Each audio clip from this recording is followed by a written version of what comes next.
चुनाव में जब गए थे तो हमने एक वादा किया था कि बहनों की हर महीने कुछ आर्थिक मदद हो और 2100 रुपया पर महीने बहन की रसोई के लिए, उनके परिवार की सहायता के लिए सरकार की तरफ से एक सम्मान बहनों का बने, उसकी हमने घोषणा की थी। और हरियाणा सरकार लाडो लक्ष्मी योजना के ऊपर हमारे माननीय मुख्यमंत्री जी के निर्देशानुसार, पार्टी के और घोषणा पत्र के निर्देशानुसार उसकी तैयारी में हमारा विभाग लगा हुआ है। और उस पर कई प्रकार की एक्सरसाइज और लंबी लंबी बैठकों के बाद हम काफ़ी आगे तक बढ़े हैं। वो आयु वर्ग की बात भी है, आय वर्ग की बात भी है और समय की बात भी है। हमने 3-4 प्रपोजल विभाग ने तैयारी कर ली है। उसमें आयु वर्ग को ध्यान रखते हुए भी की गई है, आय को भी और समय को भी। सीएमओ को हमने अपना सारी तैयारी करके विभाग ने दे दी है।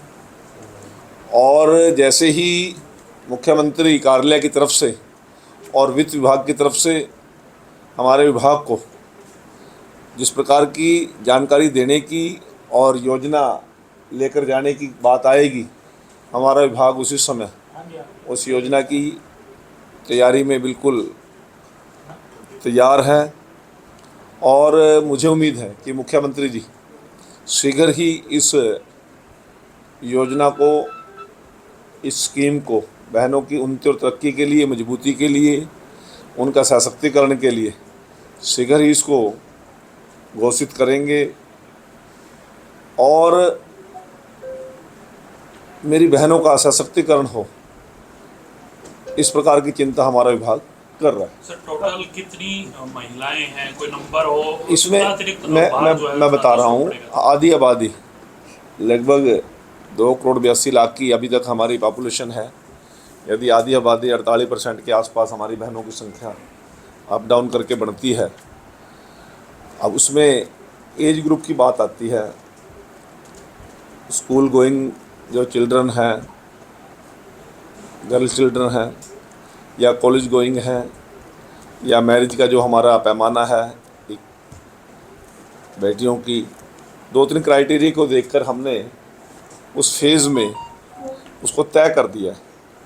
और जिस पॉलिसी को सरकार या मुख्यमंत्री महोदय तय करेंगे उसी प्रपोजल को हम इम्प्लीमेंट कर देंगे। परंतु मेरा जहाँ तक विश्वास है कि फर्स्ट फेज में यदि नौकरी पेशा बहनों को इससे अलग कर दिया जाए, पेंशनर जो रिटायर्ड अधिकारी हमारी या बहनें हैं उनको इस स्कीम से यदि अलग निकल जाए, क्योंकि आय का क्राइटेरिया है, और कुछ कारोबारी बहनें हैं उनकी किस प्रकार की जो आर्थिक स्थिति ठीक है, और स्कूल गोइंग और कॉलेज गोइंग बच्चियों को इसमें से यदि छंटनी करें तो पहले फेज़ में हम लगभग 50 लाख महिलाएं ऐसी हैं जिनको हम लाभ देने की स्थिति में एकदम से इमीडिएट हैं।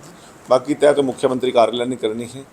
जैसा भी होगा तुरंत आपको मुख्यमंत्री जी प्रेस को बुलाकर उसमें हम इसको लॉन्च करने का काम करेंगे। परंतु योजना हमारी तय है।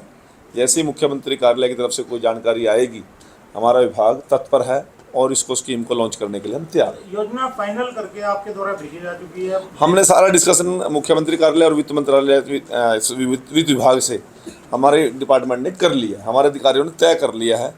निर्णय, अंतिम निर्णय मुख्यमंत्री कार्यालय का। कब शुरू कर सकते हैं?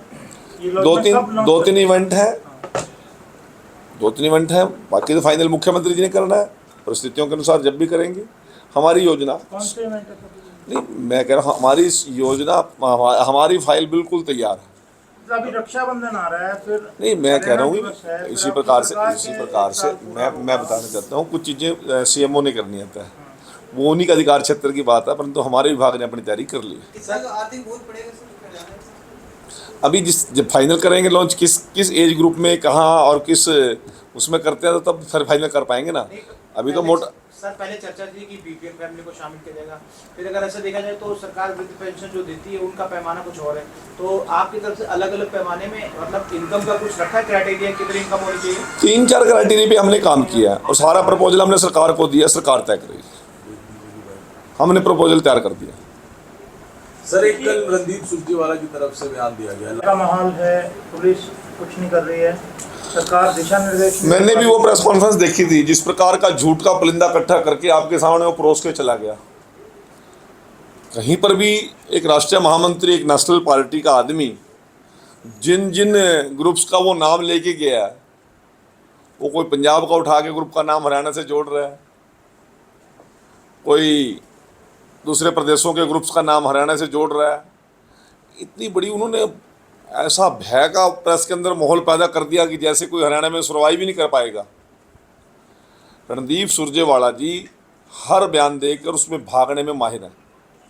आप सभी उस विधानसभा के अंदर रिपोर्टिंग कर रहे थे, जिस विधानसभा के अंदर, हरियाणा की विधानसभा के अंदर 3 दिन पहले रणदीप सिंह सुरजेवाला प्रेस करके आया पंजाब चुनाव के दौरान, और ये कह के आया कि SYL के पानी की एक बूंद भी हम हरियाणा को नहीं देंगे। परंतु जब हरियाणा की विधानसभा में विधायक के रूप में वो आया और हरियाणा प्रदेश के 90 के 90 विधायकों ने रणदीप को छोड़कर किस प्रकार उनका स्वागत किया, या आज तक इससे पहले कभी किसी विधायक के साथ उसी की विधानसभा में, उसी प्रदेश की विधानसभा में इस प्रकार की हालत की हो, मैं नहीं समझता। मैं उसका साक्षात गवाह हूँ। तो ये व्यक्ति बुखलाया हुआ है, और कांग्रेस की लगातार 3 हार ने तो कांग्रेसियों को वैसे मनोबल तोड़ रखा है। परंतु कांग्रेस के अंदर भी इसको साइडलाइन करके बिठा रखा है। केवल कैथल को छोड़ के पूरे हरियाणा प्रदेश में कहीं भी किसी कांग्रेसी ने इसको बुलाया नहीं। और हुड्डा जी ने किस प्रकार के इनका नाम लिए बिना कटाक्ष किए, किस प्रकार से ये कांग्रेस के अंदर रहकर भी जलालत और अपमान सह रहे हैं, वो किसी छुपी हुई बात नहीं है। परंतु मैं पूछना चाहता हूँ, आज तो इनको बहुत बड़े बड़े आतंकवादी गिरोह दिखते हैं। इसी की विधानसभा में कैथल में ग्योंग गांव के अंदर सुरेंद्र ग्योंग ने खुद स्वयं इससे फिरौती मांगी थी। ये कैबिनेट मंत्री था, 4-4, 5-5 विभाग का मंत्री था, किस प्रकार से छुपता फिर रहा था। वो बात शायद रणदीप सिंह सुरजेवाले को ध्यान नहीं है। ध्यान तो शायद उसको मिर्चपुर कांड भी नहीं होगा, उसी कैबिनेट के अंदर ये मिनिस्टर था। मिर्चपुर के अंदर ताराचंद जैसे 85 साल के वयोवृद्ध व्यक्ति और एक 23 साल की बहन जो मैरिड थी BSc में, उसको अपाहिज बहन को पेट्रोल छिड़क कर जिंदा जलाया गया था। तब तो इसके मुंह में दही जमी हुई थी, एक शब्द निकल नहीं रहा था। इसी सरकार के अंदर घुमाना के अंदर किस प्रकार से दिन दहाड़े वाल्मीकि बस्ती को आग लगाई गई, उसमें भी इसके मुंह से कोई शब्द निकला नहीं। तो आज जिन लोगों ने लंबे समय तक हरियाणा प्रदेश में राज किया हो और इनका खुद का अपना, उन टाइम में इनको खुद थ्रेट मिली, उनसे फिरौतियाँ ली गई हो, तब तो इनको कानून व्यवस्था ठीक रखती थी। आज ये सत्ता से लोगों ने बेदखल कर दिए। और मैं बार बार कहता हूँ, कांग्रेस के लोग जिस प्रकार से गलत बयानबाजी करते हैं, 5 के 5 साल हरियाणा प्रदेश की जनता और देश की जनता लगातार उनको वाच करती है। कोई निर्णय एक दिन में नहीं होते, परंतु जब ये गलत बयानबाजी करेंगे, प्रजातांत्रिक मूल्यों का हनन करेंगे, लोगों की इच्छाओं के अनुरूप बयान देने के बजाय उनके खिलाफ बयान देंगे, देश की और प्रदेश की राजनीति के अंदर भय का वातावरण पैदा करने का लोग ये प्रयास करते हैं, तो फिर लोग 5 साल के बाद जब निर्णय करते हैं तो फिर ये बाद में क्या करते हैं, रिजल्ट आता है तो EVM को फिर रोकते हैं। 5 साल लोगों ने, हमने भी लंबे समय तक विपक्ष काटा है, केंद्र में भी प्रदेश में भी। हमारे नेताओं की विपक्ष में होते हुए भी लोग सम्मान करते थे। आज ये विपक्ष में होते हुए भी लोगों के बीच में नहीं जाते, बाथरूम में घुस के ट्वीट करते हैं, चंडीगढ़ में आके झूठ का पुलिंदा पत्रकारों के सामने परोस के चले जाते हैं। आज मुझे ये बात कहते हुए बड़ा दुख हो रहा है, एक जिम्मेवारी के पद पर एक अपने आप को जो व्यक्ति केंद्रीय राजनीति का धुरंधर मानता हो, इस प्रकार की गलत बयानबाजी करके हरियाणा प्रदेश के लोगों का, वो भागवत की धरा गीता के ऊपर और गीता की धरा कुरुक्षेत्र के ऊपर भी किस प्रकार के कटाक्ष करके गया। शायद मेरे ख्याल में या तो हताशा के कारण, इनकी लगातार हारों ने इनका मनोबल तोड़ दिया, या हताशा के कारण कहीं ना कहीं ये लोग बुखला गए हैं। तो मैं आप लोगों के माध्यम से बात कहना चाहता हूँ कि यदि आप विपक्ष के नेता हो विपक्ष की भूमिका विपक्ष के तरीके से निभाने का काम करे, लोगों की समस्याओं को उठाने का काम करे, ना कि हरियाणा प्रदेश के अंदर भय का माहौल पैदा करने का काम करे। जब लंबे समय तक इनकी सरकार थी, पंजाब में किस प्रकार से आतंकवाद का माहौल था, किस प्रकार से इनके प्रधानमंत्रियों पर ही हमले इन्हीं के रेजिडेंस में किए जाते थे, वो तो कारण को याद ही नहीं है। किस प्रकार से 1984 के अंदर सिखों दंगों के अंदर सिखों का कत्लेआम किया गया, जिंदा जलाया गया, वो तो रणदीप सुरजेवाला को याद नहीं आएगा। इनको वो भी याद नहीं आएगा कि ट्रेनों के अंदर किस प्रकार से ब्लास्ट होते थे।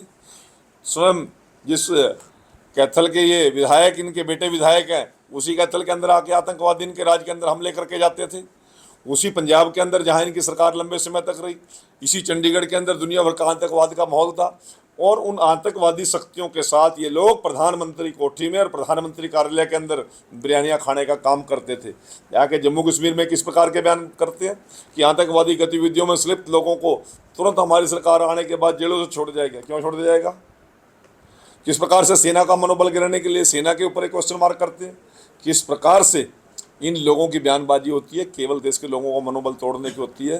परंतु मोदी जी के नेतृत्व में आज देश का प्रत्येक जनमानस का मनोबल मजबूत है। हरियाणा प्रदेश में नायब साहनी जी के नेतृत्व में चहुमुखी विकास हो रहे हैं और ज़्यादा रणदीप सुरजेवाला जी को चिंता करने की जरूरत भी नहीं है। अभी हमारे नए राज्यपाल जी ने राजभवन में अभी शपथ ली है। हमारे हरियाणा पंजाब हाई कोर्ट के चीफ जस्टिस ने उनको मैं अभी उसी ओथ सेरेमनी से आया हूँ। हमारे माननीय मुख्यमंत्री वहाँ थे, पंजाब के महामहिम राज्यपाल महोदय वहाँ थे, और उसके साथ साथ हमारे मंत्रिमंडल के लगभग सभी साथी वहाँ पर उपस्थित थे। हमारे विधायक दल के भी अधिकतम साथी वहाँ पर थे, और सभी विभागों के उच्च अधिकारी, चाहे पुलिस विभाग है, चाहे हमारा प्रशासनिक विभाग है, वो सभी लोग वहाँ पर उपस्थित थे। और साथ साथ यूटी के और पंजाब सरकार के भी, पंजाब गवर्नर के भी टीम के लोग वहाँ पर उपस्थित थे। एक सुशिक्षित व्यक्तित्व, अनुभवी व्यक्तित्व को राजभवन में महामहिम राज्यपाल की जिम्मेवारी दी गई है।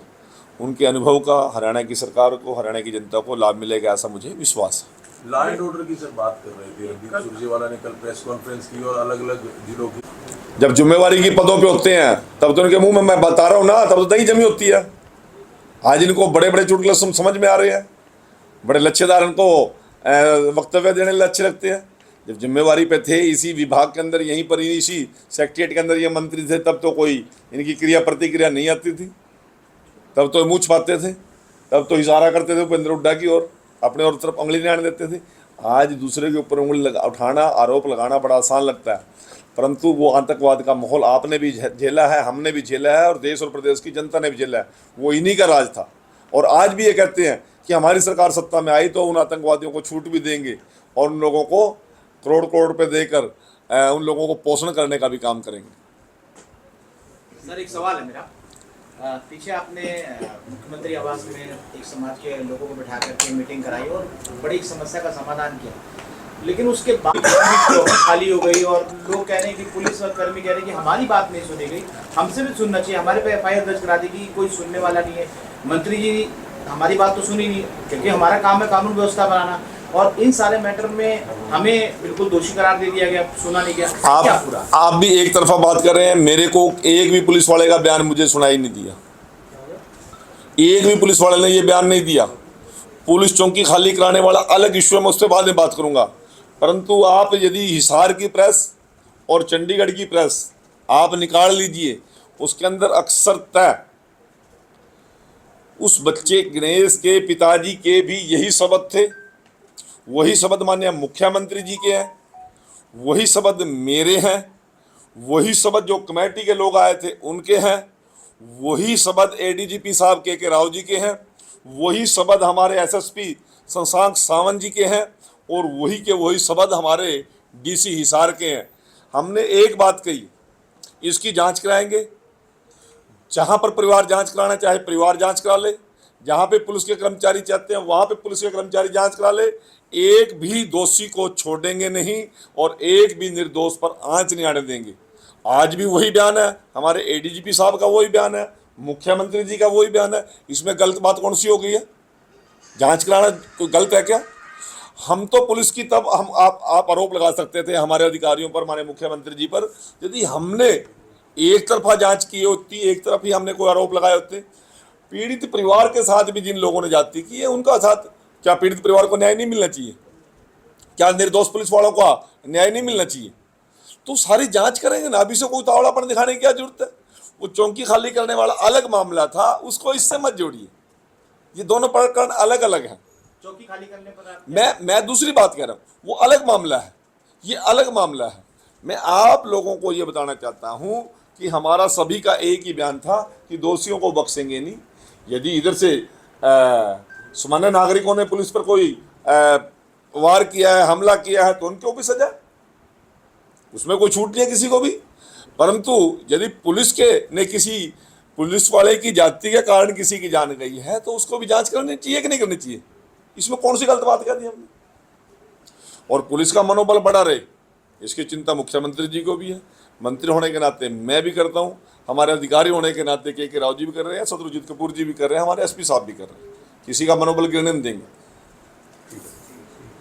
आपकी जो कुछ लोग ऐसे हैं जो अभी भी ले रहे हैं पेंशन, हर कैटेगरी मैंने बता दिया, आपका सवाल का जवाब मैंने दे दिया। उनमें भी हर कैटेगरी को हमने चेक कर लिया है,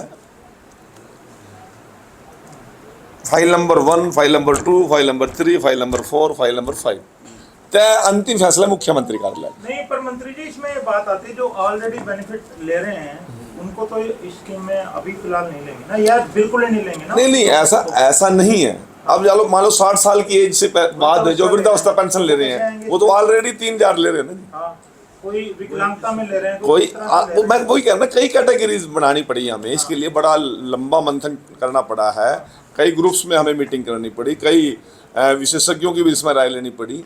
तो ये सारी चीज़ें अभी बहुत कुछ खुलासा करने की आवश्यकता नहीं है। मैंने कुल मिला के कह दिया कि प्रपोजल 3-4 हमने तय कर दिए हैं, जो सीएमओ तय करेगा, मुख्यमंत्री कार्यालय जो तय करेगा, वित्त विभाग जो तय करेगा, उसको हम लॉन्च कर देंगे। हमारी तैयारी पूरी है। मेरा कुल मिला के कहने का मतलब ये है, प्रकार क्या होगा उसमें कुछ भी फेरबदल हो सकता है।